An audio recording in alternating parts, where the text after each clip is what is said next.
Community property. California is a community property state. What that means is any property acquired during the marriage is presumed by the court to be community property or equal property owned by both parties to the marriage.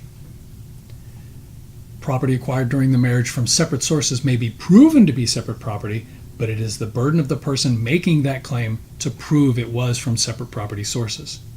And it's also important to note that simply titling a piece of property as separate property, having a separate bank account, does not necessarily prove that that is separate property.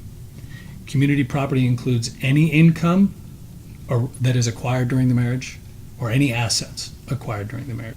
There's an important impact on that designation, and that is any community property acquired during the marriage is presumed to be divided equally between the parties. There may be some reasons for the court to deviate from that presumption, but again, the party making that request has the burden to make that proof. Otherwise, the court will equally divide all community property. Community property includes not only bank accounts and debts, personal property and real property, but it also includes specifically retirement accounts and pensions acquired during the marriage. It's important that if you have any assets acquired during the marriage, including and specifically real property, retirement accounts, and pension accounts, that you get some advice, especially if any portion of those was acquired before the marriage or after the date of separation, because you may have a claim to some portion of that as separate property.